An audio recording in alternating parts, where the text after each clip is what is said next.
Well, I've come along to what is Bleak House in Ramsey on the promenade. It might be well known to other people as the Peveril. I certainly have an attachment to it, as I worked here as a schoolboy in the holidays. I know. So many people say things like that. I know. Mike's with us. We're on the top floor. We can show some pictures of this as going on. I mean, people of Ramsey will know this as an eyesore that's really sticking out now on the promenade of Ramsey. It's a neighbourhood blight, yes. And I mean, you're still in here. We did an interview a couple of years ago, we did, about yes. the plight and trying to sort this out. And well, it obviously hasn't. I mean, bring us up to date. Well, for people who don't know the story, what is going on? Why is this building in the state it is? Well, when I first moved in here, I just was looking for an apartment, and I just looked through the bay window in one of the front apartments, and I just fell in love with the building and the place and the area, the whole surrounding. And so I went to buy the flat, and I was told I can't buy the flat because from the people who were selling it, in fact, or the agents that were selling it, they said because there's a problem with the leases. But we're trying to look into it. There's no management company at the moment. I said, okay, well, can I rent it until the problems are sorted out? Which I did, and that was in 1994. And then in 1997, I was told that the problem had been solved, that the freeholder had gone bust, but that had gone to Treasury, and the owners were going to re-establish a management company and get the freeholder back from Treasury. And I thought, great, that's fine. That's when I bought my first lease. However, it never worked out that the management company was restored, and that was a Treasury precondition, in fact, to releasing the freehold to the tenants. But the main leaseholder of the 60% of the building, the Carruthers family, their advocate advised them, I believe, that they for whatever reason, they would not agree to the new management company which I wanted to establish. So at the moment, there's nothing in place. And we should say, are the legal actions going on at the minute? We have to be careful what we say. All sorts of legal actions. So we can't say too much on this. So well, I'm being prosecuted all the time, and I'm counter-prosecuting to the extent that I can. But we can't go into that because of mixed bag. Okay, understand that because it's legally sensitive. We don't want to Sure. have any more court cases on us. So there's court cases on at the moment, but there's still legal activity. Legal action.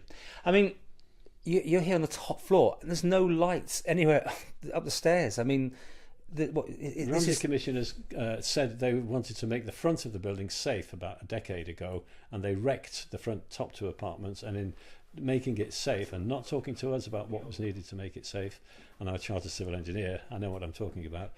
Yeah. They disconnected the utilities, and they have refused to reconnect the power and gas. You got some electricity up here, have you? We've got a few little solar panels and lights. So you have no actual mains power? No mains electricity. They will not resupplied the mains electricity. They said because the building is dangerous. Of course it's dangerous. It needs attention. And that's why we really need to stay here, to give it the attention and to keep it safe. Because obviously most people would have got out. I mean, that's... you go somewhere else, get somewhere else, but you want to stick it out, do you? I love this building. I want to restore it. Because next door was not so good, and it's been done up. I mean, is that your vision for this place? The Belvedere was in worse condition than this place is now. Yes, I mean, if you look at the walls there, see how structurally sound the whole thing is. I took the render off when I first moved into this flat to get back to the Manx stone. It's a solid Manx stone, all the way up, about 2 foot thick, strong as a bell. Totally structurally sound. Can you just stick it out? I mean, is I'm giving up. No, okay. I'm giving up. I've been doing this now since 1994. I've been trying to get it restored, and corruption in governance, and particularly in the advocacy. Okay, careful. Yeah, careful. I mean, I've published these facts, so it is a fact. It's a well-known fact that governance is preventing this building from being restored.